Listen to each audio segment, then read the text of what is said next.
team, j'espère que vous allez bien. On se retrouve aujourd'hui pour la 5e vidéo du module 2.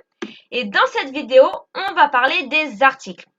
Donc, premier article, l'article A et an, qui veut dire un ou une en français. Ensuite, on a l'article the, qui veut dire le ou la. Et ensuite, on n'a pas d'article. Donc, on va voir en anglais quand est-ce qu'on n'utilise pas d'article pour parler. Alors, premièrement, on va commencer avec A et an. Donc, on va voir quelle est la différence entre ces deux articles. Parce que ces deux articles ont la même traduction en français, donc qui veut dire un ou une. Donc, on va voir maintenant quand est-ce qu'on utilise A et quand est-ce qu'on utilise an. Alors, premièrement, avec E. On l'utilise devant un son consonne. Par exemple, a house, a woman, a horrible dream. Donc là, une maison, une femme, un horrible rêve. Le mot commence par une consonne, du coup, on utilise l'article E. Ensuite, l'article an, on va l'utiliser devant un son voyelle. Par exemple, an honest man, an apple, an ice cream. Donc là, je sais, vous allez me dire, mais Delphine, t'as fait une erreur. Parce que dans le premier, tu nous dis que E, on l'utilise devant un son consonne, an devant un son voyelle, mais là, tu marques an honest man. Mais attention, j'ai bien dit un son voyelle et pas une lettre voyelle. D'accord? Donc, pour le premier, quand je dis a house, je prononce le H. A house. D'accord? Pour prononcer le H en anglais, il faut prendre sa respiration. D'accord? A house. A horrible dream. Je ne sais pas si on entend très bien, mais pour prononcer le H en anglais, on prend tout simplement sa respiration. D'accord? Mais souvent, il y a des H qui ne se prononcent pas. Et là, en l'occurrence, le H de honest ne se prononce pas. Je ne dis pas an honest man. Je dis an honest man. D'accord? Donc, je ne prononce pas le H. C'est pour ça que du coup, honest man a un son voyelle et j'utilise an et non a. Donc ça, c'est très important. C'est en fait à l'oreille que tout se joue. Il y a des mots en anglais, bon ça après, faut les connaître. On peut pas les deviner. Il y a des mots en anglais où on prononce le H et des mots en anglais où on ne prononce pas le H. Et là, en l'occurrence, honest man, on ne prononce pas le H. Du coup, juste avant, on va mettre l'article an. Ensuite, donc on va voir quand est-ce qu'on utilise ces articles. Donc, premièrement, on les utilise quand on parle au singulier. Par exemple, I bought a house. J'ai acheté une maison. La phrase est au singulier. J'ai acheté combien de maisons? J'en ai acheté qu'une seule. Du coup, j'utilise l'article a. Ensuite, Carla is reading a book. Carla lit un livre. Donc là, c'est pareil. Carla lit un livre. Elle lit combien de livres? Elle en lit un seul. Donc, j'utilise l'article a, tout simplement. Ensuite, on l'utilise quand on peut les compter.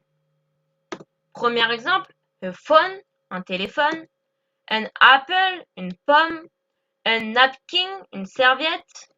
Là, je peux tous les compter. Un téléphone, c'est dénombrable, je peux le compter. Une pomme est pareil et une serviette pareil. Je peux les compter. Du coup, j'utilise l'article a ou an. Ensuite, on l'utilise quand on parle d'une manière générale. Par exemple, I saw a car on a garage. J'ai vu une voiture dans un garage. Là, je parle de manière générale. Je ne spécifie pas quelle voiture j'ai vue, dans quel garage je l'ai vue. Je parle de manière générale. Deuxième exemple, Jack gave me a book. Jack m'a donné un livre. Donc là, pareil. Jack m'a donné un livre, mais je ne dis pas exactement quel livre il m'a donné.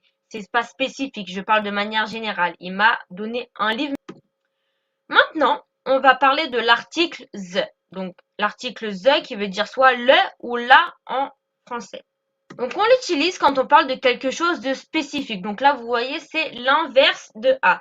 A, on l'utilise quand on parle de quelque chose de manière générale et the quand c'est quelque chose de spécifique. Premier exemple, it is the Hollywood sign. C'est le signe d'Hollywood. Il n'y a qu'un seul signe d'Hollywood. Donc, c'est quelque chose de spécifique. D'accord? C'est pas un signe d'Hollywood en général parce qu'il n'y en a qu'un seul. Du coup, on utilise the. I should take the red hat. Je devrais prendre le chapeau rouge. Donc là, c'est pareil. Je devrais prendre le chapeau rouge. Je dis pas je devrais prendre un chapeau rouge au hasard. Non, je devrais prendre le chapeau rouge. Donc, je sais quel chapeau rouge je devrais prendre. Donc, j'utilise l'article the. Ensuite, on l'utilise quand on parle au singulier et ou au pluriel. D'accord? Donc, on l'utilise seulement pour parler au singulier, alors que l'article the, on peut l'utiliser soit au singulier, soit au pluriel. Par exemple, open the book, donc ouvre le livre. Donc là, on parle de quelque chose de spécifique et c'est une phrase au singulier. Donc je peux utiliser the. Ou open the books, ouvre les livres. Ça marche aussi, d'accord? Que la phrase soit au singulier ou au pluriel, on peut utiliser l'article the. Aucun problème. Et pour finir, on va voir du coup quand est-ce qu'on parle sans mettre d'article. Premier exemple, quand je parle de manière générale, plus les phrases au pluriel. Premier exemple, I eat strawberries, apples and pears. Je mange des fraises, des pommes et des poires. Donc là, je parle de manière générale, d'accord? Je ne dis pas que je mange la fraise, je ne dis pas que je mange la pomme, non. Je dis que je mange des fraises et des pommes de manière générale. Et on a une phrase au pluriel, du coup, on ne met pas d'article. Deuxième exemple, boys and girls, les garçons et les filles de manière générale. Je ne dis pas exactement quel garçon ou exactement quelle fille. Et la phrase est au pluriel, du coup, je ne mets pas d'article. Boys and girls. Si je parlerais de façon très spécifique, donc le garçon ou la fille, j'aurais dit the boys and the girls. Et là, comme je parle de manière générale, je ne mets pas d'article. Ensuite, on ne met pas d'article devant les repas. I eat breakfast before lunch and dinner. Je prends le petit déjeuner avant le déjeuner et le dîner. À chaque fois que je parle d'un repas, je ne mets pas d'article devant. Jamais, jamais, jamais. Ensuite, il y a quelques expressions à connaître et des expressions dont il n'y a pas forcément de règles, c'est juste qu'il faut les connaître. Alors, at home, donc là je ne dis pas at the home, non, je dis at home. At school, pareil, je ne dis pas at the school, c'est at school. At night, go home, go to school, go to work. Souvent, on a tendance à mettre l'article the devant ces mots. At the home, at the school, at the night. Mais c'est faux, d'accord? Ça, c'est des expressions qu'il faut connaître par cœur. Il n'y a pas de règle pour ça. Il faut juste les apprendre par cœur. On ne met pas d'article devant ces expressions. Et voilà, c'est tout pour cette petite vidéo. J'espère qu'elle vous a plu. Je vous laisse faire les exercices juste en dessous de la vidéo et on se dit à demain pour la prochaine vidéo. Ciao, ciao!